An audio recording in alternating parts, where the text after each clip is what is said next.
Hola, muy buenas a todos, bienvenidos a Hardwaresfera.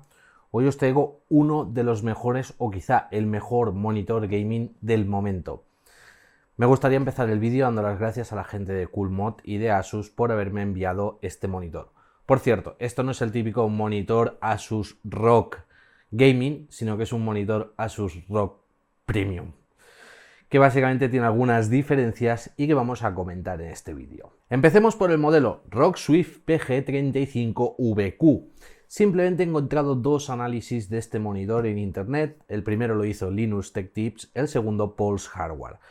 Así que supongo que no hay mucha más información acerca de este monitor, pero es algo bastante exclusivo. Vamos a hacerle un pequeño repaso a sus características y luego os voy a dar mi opinión personal. Primero, todo lo que estamos viendo aquí es una pantalla de 32 pulgadas con curvatura, es decir, es un panel curvo de 21 novenos. Estamos hablando de un panel con un radio de curvatura de 1800R y que en este caso tiene unas características interesantes en cuanto al resto de prestaciones. Empecemos por su resolución. Nos dice que es WQHD. Bueno, una resolución un poco extraña que se queda en 3440 puntos por 1440p. Sí, es algo mejor que un monitor Full HD, pero no llega a tener tantos píxeles como un monitor 4K. Aún así hay que tener en cuenta que estamos hablando de un monitor pues muy grande, muy alargado, y ese formato panorámico pues tenía que marcarse de alguna forma. En el caso de los monitores 4K suelen ser bastante más cuadrados. Así que eso es un plus, la verdad es que se ve muy bien y la diferencia con respecto al 4K casi ni se nota. Segundo punto a tener en cuenta, hablamos de un panel VA, es decir, este tipo de panel es un VA y tenemos hasta 200 Hz de frecuencia. De forma nativa tendremos hasta 180 Hz, es decir, tal como lo ponemos, lo conectamos a nuestro ordenador, vamos al panel de administración de nuestra tarjeta gráfica, podemos ir hasta 180 Hz del tirón. Pero si habilitamos la opción de 200 Hz en el menú del monitor, conseguiremos llevarlo hasta 200 Hz. Algo que no está nada mal para lo que estamos viendo, para este pantallote tan grande con esta resolución. Supongo que es por eso que se han quedado en esta resolución de 3440 x 1440p, porque haberlo llevado un paso más allá e igualar en píxeles un 4K seguramente habría supuesto que necesitarías un hardware mucho más potente para llegar a esos 200 Hz. Aunque ya sabéis que también esto depende mucho del juego o la aplicación que estéis corriendo. Como es lógico, correr incluso en esta resolución un juego AAA a 200 Hz es muy difícil, pero si vamos a juegos tipo shooter Counter-Strike, Overwatch o juegos de este tipo, nos será bastante sencillo con un hardware también bastante potente llegar a esos 200 Hz. Ahora os quiero hablar, antes del resto de especificaciones, del monitor. Por fuera, como estáis viendo, márgenes súper finos. En este caso, por abajo tenemos un margen más grande con el logo de Asus ROG, pero el resto tiene un margen bastante cortito. Si nos fijamos en la parte de atrás, este monitor viene con un soporte que tiene iluminación en la parte de abajo y con el mismo kit se nos incluye una pequeña bolsa en la cual encontraremos, y si le doy la vuelta mejor, diferentes lentes. Esto ya lo hemos visto en muchos monitores de Asus, es su típico soporte. Y que tenemos diferentes tipos de lentes con diferentes grabados que se proyectan en la mesa. También dispone de una iluminación en la parte superior del soporte que se supone que debe proyectar hacia el techo, pero en este caso no es muy funcional. Y por último, en su parte trasera, como vemos, toda la parte trasera viene con un grabado y el logo de ROG es efecto espejo, pero cuando conectamos el monitor también tiene iluminación RGB. Vamos a seguir hablando de la parte de atrás. Y es que en esa parte de atrás vemos algo interesante. Este monitor cuenta con un sistema de rejillas. En la parte central tiene una especie de círculo de rejilla, el cual permite introducir aire, y por los laterales tienen unas rejillas que se extienden hacia el exterior que permiten expulsar el aire caliente. Y es que este monitor, para llegar a esas tasas de frecuencia, necesita utilizar un sistema de ventilación interno. Ese sistema de ventilación interno, debo decir que es bastante eficiente y no se escucha nada, es decir, es completamente silencioso, algo que se agradece. Aunque ya os adelanto una pequeña cosa. Mientras cuando el monitor está en marcha, si jugáis a 200 Hz por aquí notaréis el calor, es normal por la parte de arriba. Si acercáis la mano por aquí, que es justo donde tenemos los conectores de todos los cableados, notaréis que ahí también se nota muchísimo el calor. Aparte del soporte, también nos incluye en esta caja 4 extendedores VESA. Esto permite que podamos retirar este soporte de Asus y colocarlo pues en un soporte VESA normal para poderlo colocar en pared. Por cierto, este soporte de Asus nos permite rotar el monitor derecha a izquierda, subirlo o bajarlo o inclinarlo hacia arriba o hacia abajo para configurarlo a nuestras necesidades. La verdad es que está bastante bien y debo decir que todo el conjunto completo pesa una barbaridad. Estamos hablando de 14 kilos de monitor con el soporte, pero la gran parte del peso se lo lleva el soporte para poder aguantar ese monitor sin que éste pues, pueda irse directamente hacia adelante. Luego, como veis, pues, se puede ajustar súper bien. Este monitor no tiene sistema de poner en horizontal, ¿vale? En vertical. Por si me vais a preguntar, no puede rotar. En la parte derecha del monitor y por la parte de atrás nos encontramos todos los botones de acceso al menú. En la parte de arriba tenemos un joystick y diferentes botones, siendo el de abajo del todo el que nos permite apagar o encender el monitor. Hablando de apagar o encender el monitor, que sepáis que cuando enciendes este monitor no es como otros monitores que es ¡pam!, te enseñan el logo y encienden. Tarda unos cuantos segundos. En algunos casos ha llegado a demorarse hasta 15 segundos en encender. Algo que, bueno, supongo que es normal por todas las especificaciones que tiene este monitor. En su parte central y justo detrás de ese brazo de soporte nos encontramos todo el sistema de cableado y las entradas de conexión a este monitor. Y aquí ya sí que podemos otra vez empezar a hablar de un mundo completo. Nos encontramos un DisplayPort versión 1.4, permite hasta 200 Hz en la frecuencia indicada, un HDMI versión 2.0 que solo nos va a permitir llegar hasta 150 Hz, es decir, sí o sí, si queréis utilizar los 200 Hz del monitor, tiene que ser bajo DisplayPort. Y aquí viene otra cosa, utiliza G-Sync Extended de Nvidia. No es la versión normal de G-Sync, sino que esta es una versión mejorada para conseguir alcanzar esos 200 Hz. A la izquierda de estos conectores nos encontramos la alimentación. Y aquí también hay que hablar de otra cosa. Aunque la fuente de alimentación de este monitor es externa, es un auténtico ladrillo. Pesa una barbaridad, no lo he podido pesar, pero es enorme. Y nos entrega una potencia de salida de 20 voltios 14 amperios. Lo tengo justo aquí, viene en esta caja de accesorios, y voy a hablar de esto antes de tocar el tema del USB. Lo primero que nos encontramos en la caja de accesorios pues es esta plaquita de plástico que es muy normal ya en los monitores de Asus y que permite luego de haber conectado los cables ponerlo. Perfecto. También nos encontramos diferentes cables como son el DisplayPort, HDMI, un USB, tenemos un USB específico del monitor, una tarjeta conforme has comprado un producto premium de Asus ROG, conector de alimentación y el enorme transformador, que lo que os decía, 20 voltios, 14 amperios y es enorme. Aunque se agradece que sea externo por eso. Y ya por último, como os había comentado anteriormente, una bolsa con los 4 extendedores VESA por si queremos conectarlo en la pared. Os he comentado lo que trae este monitor en esta caja antes y no os he hablado de esto porque quiero hablaros un poco más acerca de las diferentes conexiones que trae el monitor en su parte trasera. Nos encontramos también un zócalo de expansión exclusivo para el servicio técnico donde pueden colocar la máquina de testeado y calibrado. Y luego a la derecha tenemos un conector USB que es el que debemos conectar al ordenador y que es este cable que nos incluye, dos salidas USB 3.0, es decir, podemos utilizarlo como hub y una entrada para jack de 3,5. Y ahí viene el problema. Si conectamos el jack de 3,5 o bien, mejor dicho, si ponemos este plástico, conectar el jack de 3,5 es muy difícil, entonces lo suyo es, si vamos a utilizar ese jack de 3,5, conectarlo antes de poner este plástico, porque si no, la verdad es que dificulta muchísimo el que podamos conectar los cables. ¿Y por qué en este monitor querríamos utilizar ese jack de 3,5?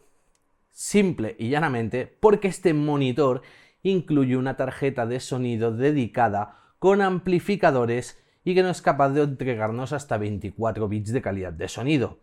Esa tarjeta de sonido integrada es mucho mejor que la gran mayoría de tarjetas de sonido integradas en nuestros PCs, por lo cual la hace completamente ideal para que podamos conectar unos auriculares majos, no unos típicos gaming, pero unos auriculares majos a ese jack de 3,5 y que podamos notar una gran calidad de sonido.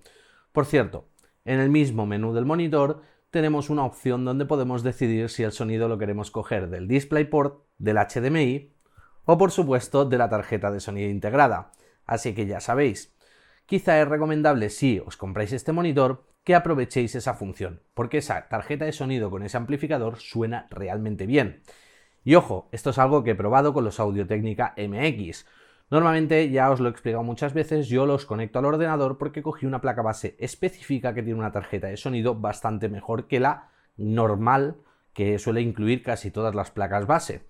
También tengo un DAC externo, que no lo suelo tener aquí en la oficina y lo utilizo en casa. Este DAC externo se nota bastante, es decir, es una tarjeta de sonido USB externa, pero con amplificador, y sobre todo lo notas en esos momentos en los que hay graves, hay percusión fuerte, como el boom, es suficientemente potente. En el caso de este monitor, cuando activas la tarjeta de sonido interna, eso se traduce perfectamente bien y el sonido se escucha, pero increíble, increíble. Un puntazo. Eso sí, para poder hacer uso de esta tarjeta de sonido interna necesitáis sí o sí conectar el cable USB. Pero como os he dicho, el embellecedor trasero pues puede dificultar el que estéis conectando y desconectando ahí el monitor. Quizá lo suyo sería hacerse con un pequeño alargo de jack 3,5 para que podáis tenerlo por aquí fuera y enchufarlos o desenchufarlos de manera más rápida. Se agradecería que lo hubiesen puesto por aquí abajo, pero bueno, es un pequeño puntito en contra que tiene este monitor. Os he dicho que iba a dejar el tema de imagen para el final del vídeo o para más tarde y que quería tocarlo después. Y eso es un tema complicado. La gran mayoría de monitores gaming que nos venden en el mercado, si le pasamos luego un calibrador de pantalla diremos ¡ñeh! Vienen súper descalibrado con lo que suele ser el Gamut 1931, que es el estándar y que viene a indicar los colores que son capaces de percibir nuestros ojos.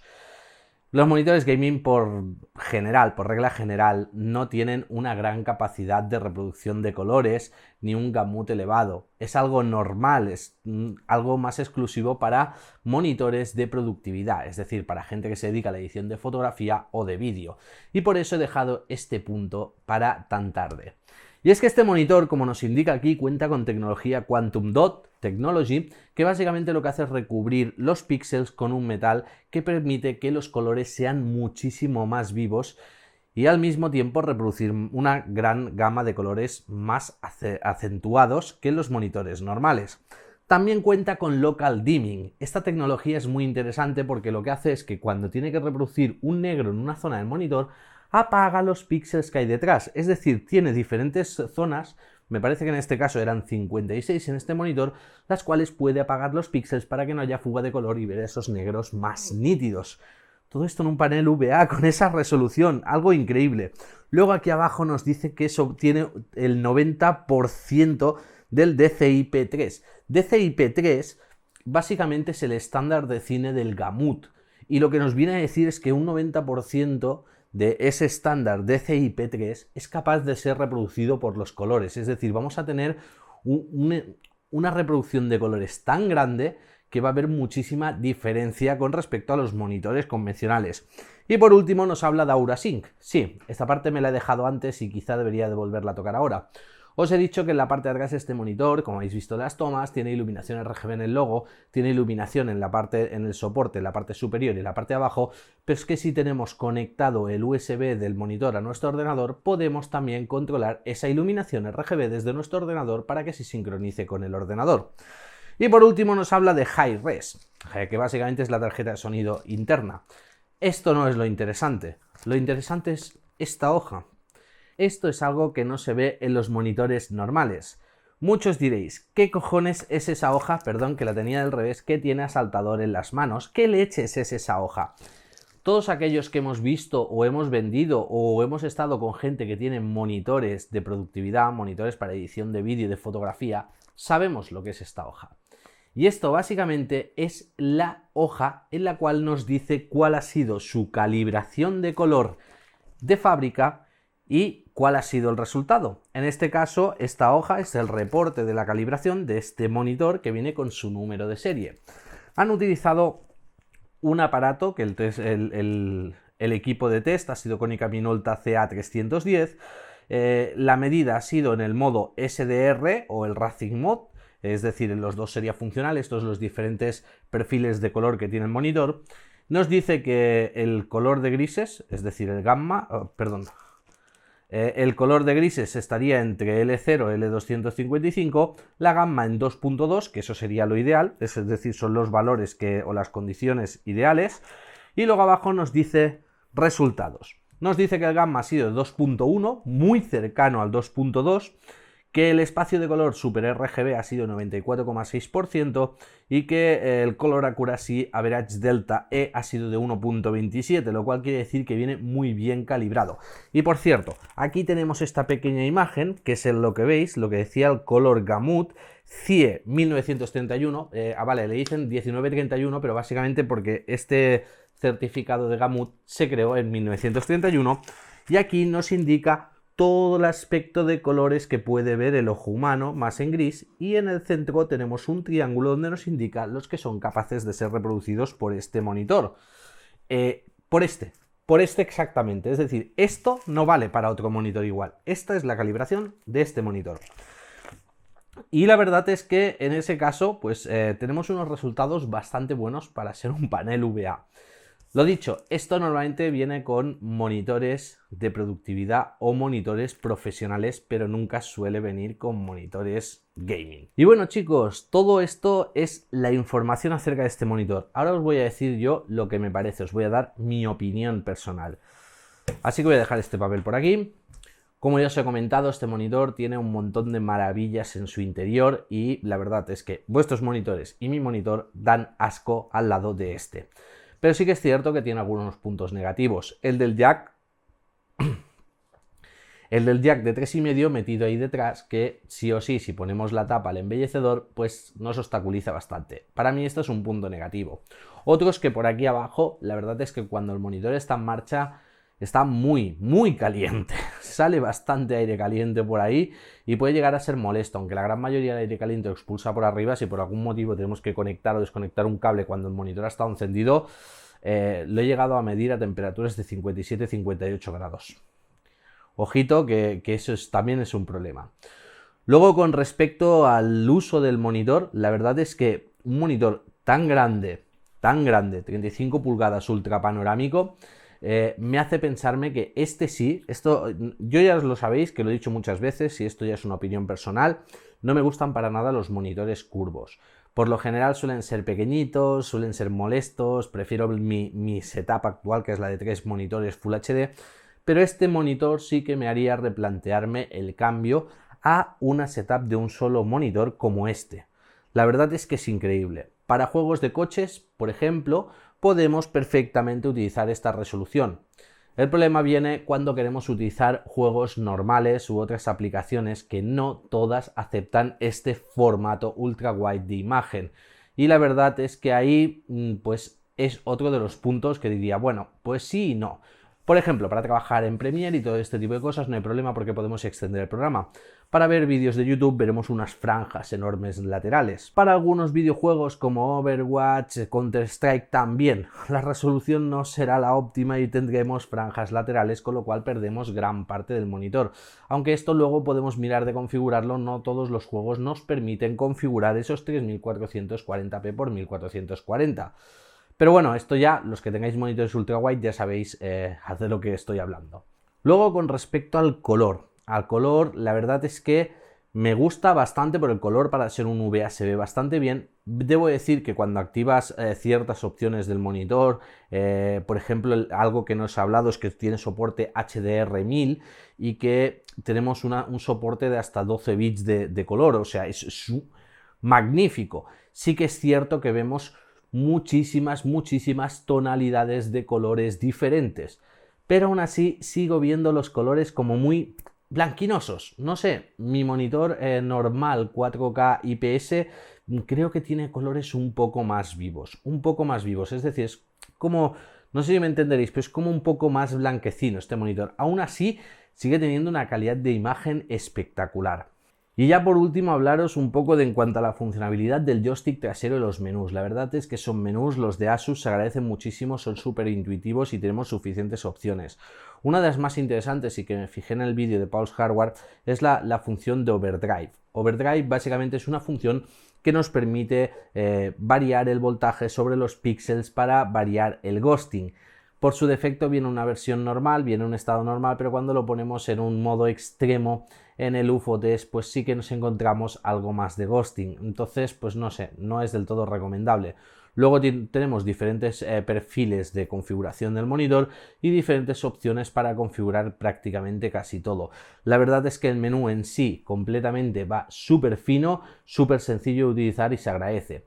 Luego también tenemos otras opciones como puede ser el tener marcado en el panel directamente la mirilla para ayudarnos en juegos, el típico menú o la típica función de ajuste de calibración de este monitor con otro al lado por si tenemos otro para que queden exactamente sincronizados, y el típico contador de FPS en pantalla sin necesidad de pasar por ningún software. Yo creo que hasta ahí todo bien. La verdad es que el monitor me encanta, solo le veo un pequeño problema y es su precio.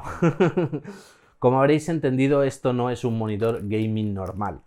El monitor gaming normal no tendría esto en la vida. Es decir, jamás había visto un monitor gaming con un resultado de calibración de fábrica. Esto se encuentra en monitores profesionales. Y esto me hace entender que este monitor es una especie de híbrido. Oye, juega y trabaja. Y en este caso, pues creo que cumple perfectamente. No es quizá el mejor panel del mundo, pero sí que es cierto que todas esas tecnologías han conseguido una mejora muy grande en este panel VA. Y eso se agradece muchísimo. El problema, como os he dicho, creo que es el precio.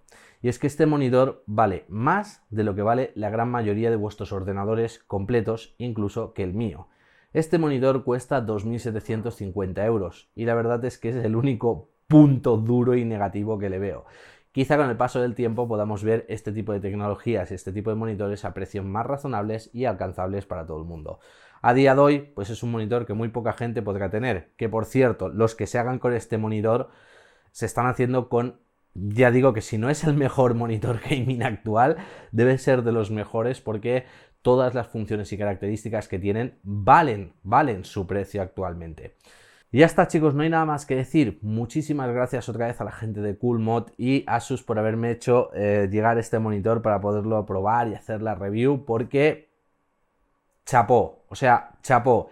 Es increíble, es un monitor que me encantaría tener, pero que por desgracia no me puedo permitir, porque es lógico que la gran mayoría de usuarios no vamos a gastarnos 2.750 euros en un monitor. Aún así, me parece que pues lo vale perfectamente. Y ya está, chicos, no hay nada más que decir. Espero que os haya gustado este vídeo. Si es así, ya sabéis que podéis apoyarlo con un like, compartirlo en las redes sociales o, por supuesto, suscribiros al canal para más vídeos. Por cierto, os dejo un link en la descripción del vídeo para que echéis un vistazo al resto de especificaciones, que hay alguna que me he saltado por encima. Y no hay mucho más que decir. Con esto me despido y hasta el próximo vídeo.